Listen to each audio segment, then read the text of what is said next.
아침 목소에 오신 여러분들을 환영하고 축복합니다. 오늘은 여호와께서 번성하게 하사라는 제목을 가지고 시편 105편 24절부터 45절까지 말씀을 함께 살펴봤으면 좋겠습니다. 24절부터 27절까지 말씀을 같이 한번 읽어볼까요? 여호와께서 자기의 백성을 크게 번성하게 하사 그의 대적들보다 강하게 하셨으며 또 그 대적들의 마음이 변하게 하여 그의 백성을 미워하게 하시며 그의 종들에게 교활하게 행하게 하셨도다. 그리하여 그는 그의 종 모세와 그의 택하신 아론을 보내시니 그들이 그들의 백성 중에서 여호와의 표적을 보이고 함의 땅에서 징조들을 행하였도다. 예, 우리가 계속해서 시편 105편을 살펴보고 있죠. 시편 105편은 역사시라고 그랬어요. 그래서 이스라엘 역사 가운데 나타난 교훈에 대해서 하나님은 어떤 분이신지에 대해서 노래하고 있는 게 시편 105편이에요. 특별히 오늘 본문의 이야기는 어디서 일어난 이야기냐면 애굽에서 일어난 이야기입니다. 가나안 땅에 기근이 들었어요. 그러자 가나안 땅에 기근이 들자 양식이 없어서 이스라엘 백성들이 어디로 내려갑니까? 애굽으로 내려가죠. 그런데 그 전에 누굴 먼저 보냈어요? 요셉을 미리 보내서 이스라엘을 맞이할 준비를 합니다. 그래서 가나안 족속들이 이스라엘 백성들이 애굽에 내려가서 잘 정착을 해서 살아가게 돼요. 그러자 여호와께서 뭘 했다고 그래요? 자기의 백성들을 크게 번성하게 했다. 애굽에서 크게 번성하게 했다라고 이야기합니다. 제가 예전에 한번 이집트 목사님을 만난 적이 있어요. 근데 이집트 목사님을 만나면 이런저런 얘기를 하는데 그 목사님이 그런 얘기를 하잖아요. 그러니까 사실은 이집트 사람들 입장에서는 성경을 읽다 보면 출애굽기에서 막 이집트 왕이 이스라엘 백성을 막 핍박하고 이런 얘기가 막 나오니까 좀 자기들에게 부담스러울 수 있잖아요. 근데 그 목사님이 그런 얘기를 하더라고요. 성경을 쭉 읽다 보면 늘 이스라엘 백성들, 하나님의 사람들이 어려움에 처했을 때는 꼭 하나님께서 애굽으로 보내신대요. 그래서 애굽에서 그들을 성장시켜서 그들을 큰 민족을 만들어서 떠나게 하신다. 그래서 나는 이집트가 하나님의 백성을 키우는 인큐베이터였다고 그런 얘기를 쭉 하더라고요. 그렇게 볼 수도 있구나 라고 생각이 들더라고요. 마찬가지 실제로 그런 거죠. 이스라엘 백성들이 가나안 땅으로 내려갈 때는 70명 정도밖에 안 됐어요. 그런데 정말 애굽에 내려가서 큰 민족을 이루게 됐습니다. 근데 큰 민족을 이루게 되자 문제가 생겼죠. 그건 뭐예요? 바로 왕이, 그 대적들이 바로 왕의 마음에 근심이 생긴 거예요.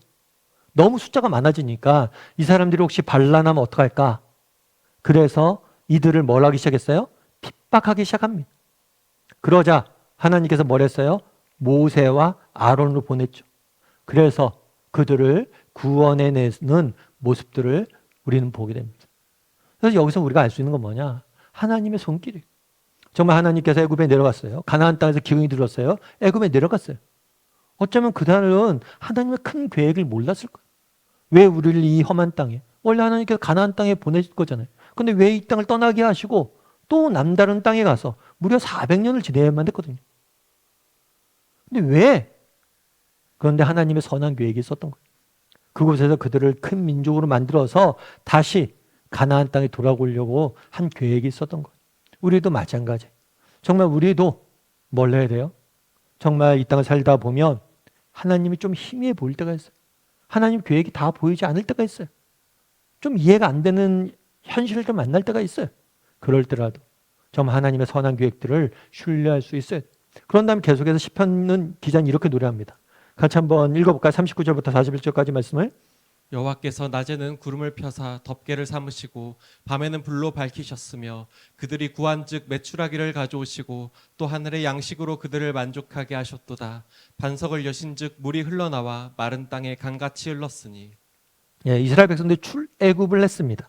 출애굽을 했는데 하나님께서 이들을 인도하실 때 해안길은 굉장히 편한 길이에요. 그런데 해안길로 인도하지 않으세요. 오히려 광야길로 인도하세요. 왜 해안길로 인도하지 않으셨을까요? 이 해안길에는 많은 이방 민족이 거주하고 있었어요. 그래서 이 길로 가다 보면 반드시 전쟁을 피할 수가 없는데 이 전쟁을 맞이하게 되면 이스라엘 백성들이 아직 전쟁을 할 준비가 안 돼 있다고 판단하신 거예요. 그래서 이 길로 아니고 힘든 광야길로 인도하신 거죠. 여기서도 마찬가지예요. 정말 우리 당장은 왜 편한 길로 하나님이 안 보내시고 힘들고 어려운 길로 보내실까? 그 길에서 정말 눈에 보이는 편한 길이 좋은 길이 아니에요. 우리를 향한 선한 계획을 가지고 더 좋은 길로 선택하셨음을 정말 기억을 해야 돼. 근데 이 광야길을 할 때 뭘 했다고 그랬습니까? 낮에는 구름을 피고 밤에는 불을 피우시고 메추라기를 주시고 만나를 내리시고 물을 주셨다라고 이야기를 합니다. 비록 힘들고 어려웠지만 하나님께서 이스라엘 백성들을 보호하시고 정말 먹이시고 입히시고 인도하셨다라고 고백을 하는 거예요. 우리도 마찬가지라는 거예요. 왜 이런 노래를 합니까? 우리 인생도 마찬가지. 우리 인생도 때로는 광야길을 걸어갈 수가 있겠죠. 때로는 우리가 원하지 않는 편한 길, 어려운 길을 걸어갈 때가 있다는 거예요. 그럼에도 불구하고 뭘 하라는 거예요? 하나님을 신뢰할 수 있어야 된다는 거예요. 그럼 여러분들은 어떠세요? 정말 하나님을 신뢰하는 사람입니까? 우리가 하나님을 신뢰하는 사람인지 아닌지 우리가 어떻게 알 수 있어요? 정말 우리가 하나님을 신뢰하는 사람인지 아닌지 어떻게 알 수 있냐면 어려움이 닥쳤을 때 알 수가 있어요. 평소에 잘 몰라요. 어려움이 닥쳤을 때 하는 거예요. 정말 힘들고 어렵지만 정말 하나님의 선하심을 믿고 하나님을 의지할 수 있는 그런 사람이 되어야 돼요. 그랬을 때 하나님께서 정말 우리의 인생을 선하게 인도하시는 거예요. 제가 이번에 최근에 얼마 전에 올림픽이 있었잖아요. 특별히 올림픽이 있었는데 이번에 올림픽 때는 우리 선수단 규모가 제일 작았다고 그러더라고요. 그런데 메달을 정말 뭐 거의 가장 많이 땄다고 그러잖아요. 금메달도. 성과가 굉장히 많이 좋았다고. 특별히 우리 양궁이 전 종목에서 금메달을 땄죠. 근데 양궁에서 전 종목 금메달 땄는데 특별히 여자 단체전은 여자 단체전이 생긴 이래 다른 나라가 금메달을 딴 적이 없대요. 그러니까 우리가 10연패인가 했다고 그러더라고요. 그러니까 우리나라만 여자 단체전 금메달이 있는 거예요. 그만큼 양궁을 잘하는 거죠. 그러면 많은 분석이 있었죠. 왜 우리나라 사람들이 이렇게 양궁을 잘하냐. 어떤 사람은 그런 얘기를 했다고 그러더라고요. 우리가 젓가락을 사용하잖아요. 젓가락을 사용하다 보니까 손기술이 발달해서 양궁을 잘한다. 여러 가지 분석을 했어요. 그런데 양궁을 잘한 이유 뭐 다른 거 없어요. 뭐예요? 연습이에요. 연습. 훈련이에요. 훈련. 그래서 뭘 했냐면 이제 딱 뭐 프랑스에서 파리에서 양궁이 어느 곳의 장소가 열린다. 그럼 그 장소랑 똑같은 상황을 만든대. 그리고 연습을 하는 계속. 소음 연습도 한다고 그래요. 막 시끄러운데. 응원들이 많을 수 있잖아. 시끄러운 데서 연습을 하고. 그리고 또 질 수 있는 상황. 지는 연습들도 하고. 지는 상황에서 어떻게 마인드 컨트롤할지. 그러니까 수십 가지 시뮬레이션을 만들어서 그대로 연습을 하는 거예요. 그 연습을 쌓이니까 막상 현장에 갔을 때 뭐예요? 이겨낼 수 있는 거죠. 마찬가지. 여러분 우리가 하나님을 신뢰하자 그러잖아요. 그럼 어떻게 우리가 하나님을 신뢰하는 사람이 될 수 있습니까? 오늘 신뢰를 연습해야 돼요. 오늘 신뢰를 훈련해야 돼요. 오늘 여러분 우리가 살면서 크고 작은 문제를 만날 겁니다. 그럴 때마다 하나님을 신뢰하는.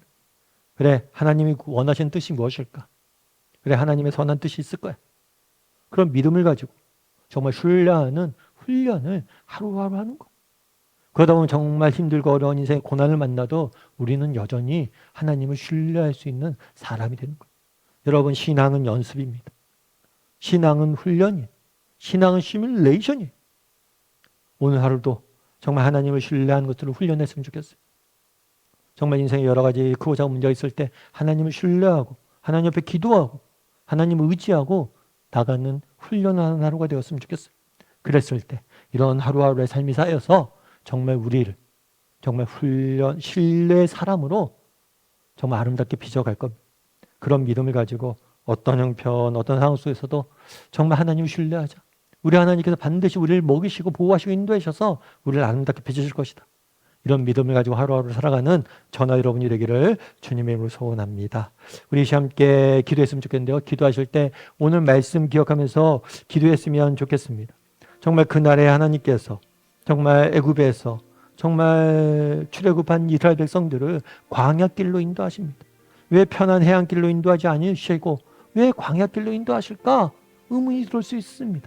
하지만 하나님께서는 그들을 위해서 가장 좋은 길을 선택하셨습니다. 뿐만 아니라 그 광야길에서 그들을 먹이시고 인도하시고 보호하셨어요. 우리도 마찬가지입니다. 정말 우리의 인생길, 하나님이 가장 좋은 길을 우리를 위해서 선택하실 거예요. 그리고 우리를 인도하실 거예요. 그런 믿음을 가지고 하루하루 살아가는 사람이 되게 되는 거예요. 오늘 하루가 가장 하나님께서 우리를 선하게 인도하시는 날임을 기억하고 매일같이 정말 하루하루 하나님을 신뢰하는 연습을 함으로 정말 신뢰의 사람이 되게 해달라고, 이 시간 목소리로 같이 정말 하나님이 우리 인생을 인도하시고 우리를 지켜주시고 보호하실 것이라는 것을 신뢰할 줄 아는 사람이 되게 해달라고 한 목소리로, 그리고 그런 신뢰를 연습할 줄 아는 사람이 되게 해달라고 한 목소리로 같이 기도하도록 하겠습니다. 같이 기도하시겠습니다.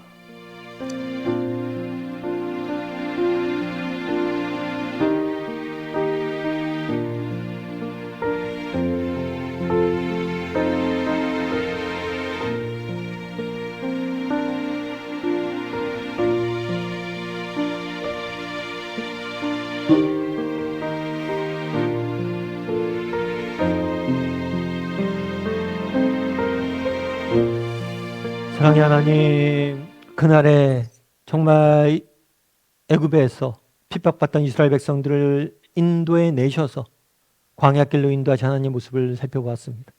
비록 편한 해안길이 있었지만, 정말 힘들고 어려운 광야길로 그들을 인도하셨지만, 오히려 그것들이 그들에게 더욱더 선한 길이었고, 또 그곳에서 하나님이 그들을 인도하시고 지키시고 보호하시는 모습들을 노래하게 됩니다. 우리의 인생도 하나님께서 힘들고 당장은 힘들고 어렵고 정말 우리가 원하지 않는 길로 인도하신 것 같지만, 결국에 이 모든 것이 합력하여 가장 좋은 길을 이루어가실 것임을 믿고 어떤 형편, 어떤 상황 속에서도 하나님의 인도하심을 신뢰할 줄 아는 사람이 되게 해달라고, 그리고 또 오늘 하루 신뢰를 연습할 줄 아는 사람이 되게 해달라고 정말 되게 해주시고, 또 정말 우리가 하나님을 이렇게 신뢰하고 나갔을 때 하나님께서 우리 인생을 아름답게 빚어줄 줄 믿사오며 모든 말씀 예수님의 이름으로 기도드립니다. 아멘.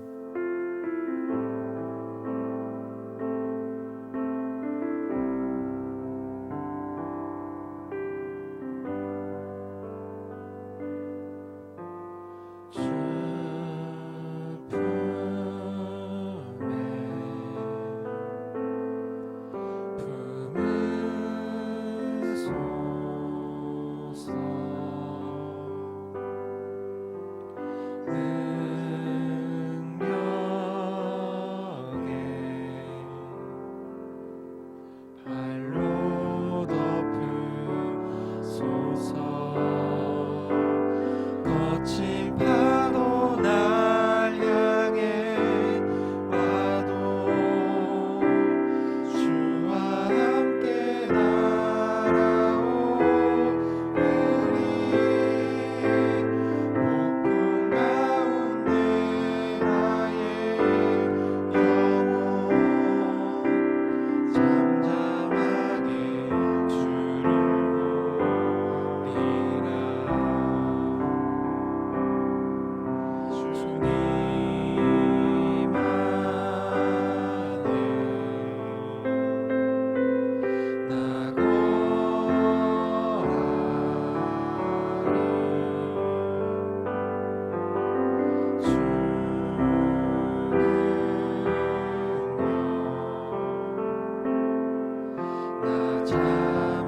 주님